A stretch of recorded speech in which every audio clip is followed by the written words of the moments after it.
Hi and welcome to Lady Boss HR. So today I want to talk to you about employee engagement and how you can keep your people in your business happy, motivated and engaged.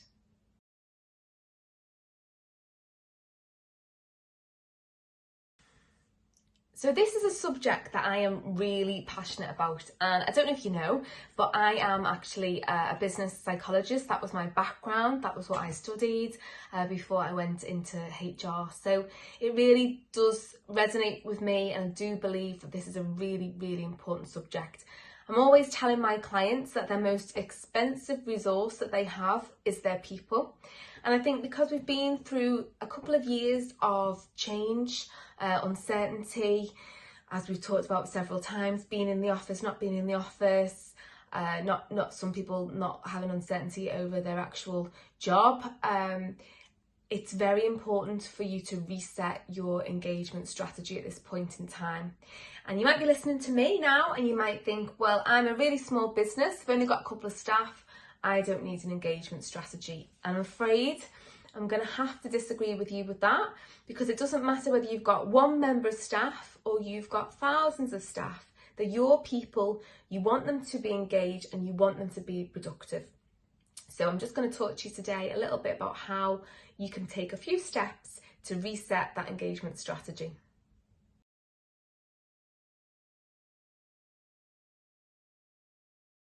So if you can improve employee engagement within your business, what does it actually mean? Well, if you think about it, we spend the majority of our time in work with one another. So if we can actually make our people feel engaged and happy and enjoy what they're doing, we are definitely going to reap the benefits. Now, according to all the experts and all the research out there, and I have seen this firsthand from the clients that I've worked with, if you do improve your employee engagement, you do see an improvement in areas like productivity. You'll see a reduction in your absenteeism. There is actually evidence to show that there is a reduction in safety incidents within a business with higher employee engagement levels. You will have that higher productivity within your team. Also, it helps to create innovation and nurture that innovation within the team. So fantastic ideas, because people are engaged, they're really interested. There's an increase in customer satisfaction. People deliver above and beyond because they want to. And most importantly, all of these things, and I know we are business owners, so we always look at our bottom line, but there is always an increase in profitability within your business. So I'm sure we're all sitting here now thinking, well, I want all of that. And all you need to do is look at employee engagement.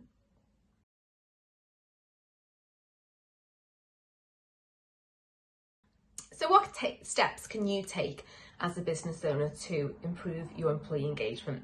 Well, for me, I'm going back to basics. And we've had a couple of years now where we've taken on new staff. I've got some staff that I've never met. I've got a member of our development team that is based in Abu Dhabi. Fantastic guy. He's worked for me for, must be well over 12 months now, and we've never actually met. So I've had to rely on technology, lots of obviously ways and mechanisms to hopefully embed the HPC One HR culture. Am I 100% sure that I've embedded that well with the new team members? Probably not. Probably actually need to remind the team members that have been with me for a long time what that culture is. So I am really going back to basics with my business, which is fun. So one of the things that I would recommend that you do is have a look at your vision, your mission statement and your values. Have you got them?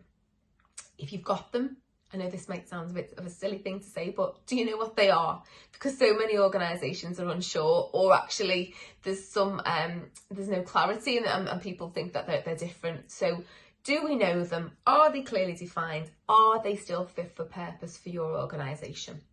If they're not, then fix that, and let's make sure that you've got a clear vision for the future, you've got a mission statement, and that you've got values that you believe in. It's not a tick box exercise. I really hate values that are tick box exercise. It's got to be your values and what your organisation buy into, and together you obviously live and breathe those values within your organisation.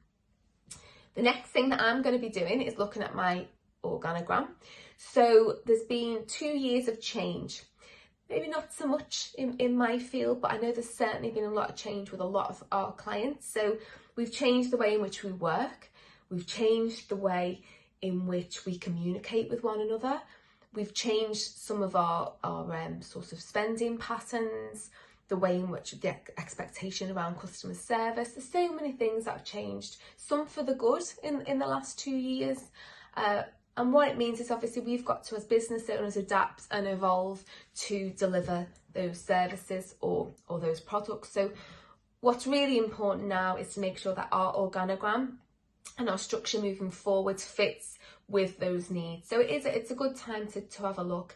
I think we've got a level of normality hopefully now, so we can feel confident to plan for the future. So have a look at your organogram, make sure you've got the right structure in place, the right people are in the right positions, and it's a great opportunity for you to make those changes if necessary.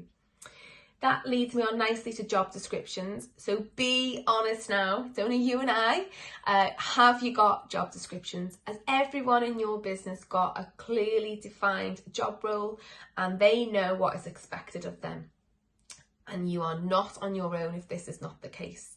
We see so many organisations, and you'd be surprised the size of some of these organisations that don't have this in place, or the job descriptions were pulled together 20 years ago and things have moved on since then. So great opportunity. Let's dig them out. Let's make sure they're still fit for purpose, because you really can't expect your people to achieve what you want them to achieve if you haven't clearly defined what their role looks like. So let's get that right. The other point which leads from the job description is KPIs, so your key performance indicators. Are you clear on what they are, and are your people clear on them?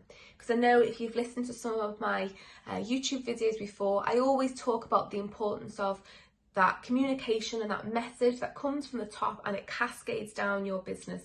Every single person in your business, no matter what level, does something to help you to achieve your vision and your goals, and they need to understand what that is. They need to be something that needs to be smart so that they're measurable, and then you can hold people accountable.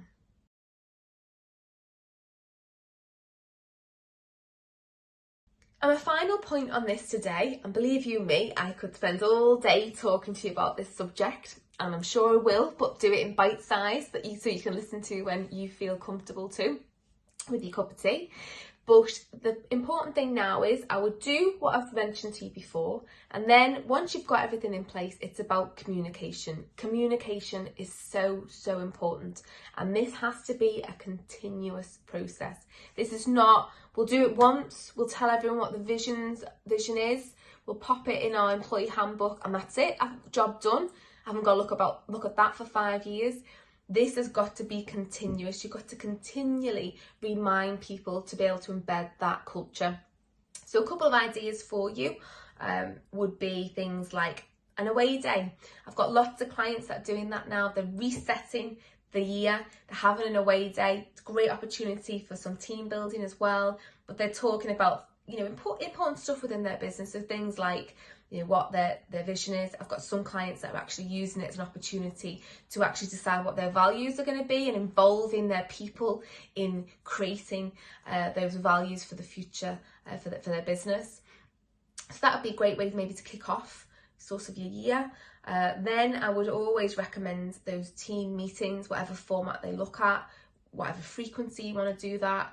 We personally do a business review. It was something that was born out of one of our engagement surveys that my people wanted to see. So we do a business review on a quarterly basis where the whole business comes together and we track sort of our KPIs, we talk about our vision, and we all move in the same way. It's a great way for us to communicate and come together. And then the other one for me is just about how you embed your values into your employee life cycle. So when I say employee life cycle, I'm talking about from sort of recruitment through to when somebody leaves your business. And when you think about all of those processes within that employee life cycle, how can you embed the culture? So for example, the recruitment process, are you asking people at interview about your culture, about your values? And it's so easy to do, and we've all made this mistake. How many times have we all recruited the wrong person? And when we look back, we think, we recruited to skill set, but we forgot about the fit, we forgot about the culture and the values of our business. So that's just an example. You can obviously look at, feeds right through to appraisal, to even your exit interview. There's every part of that employee life cycle should have your values within, and should have some way of you being able to track and remind people of those values. You want to be in a situation where I could come into your organisation and ask any one of your team what your values are, and they can recite them and they believe them. And that's the place you want to be. So I hope you found that useful. If you want more information on it, please do get in contact. The details are on the screen now. You can also follow me on my other social media channels. I love to talk. I mean, as you can tell, I'm passionate about business and passionate about people doing well, and I do believe you can do well through looking after your people. So happy to chat with anyone if you need some further advice. So have a fantastic weekend, and I will see you all next week.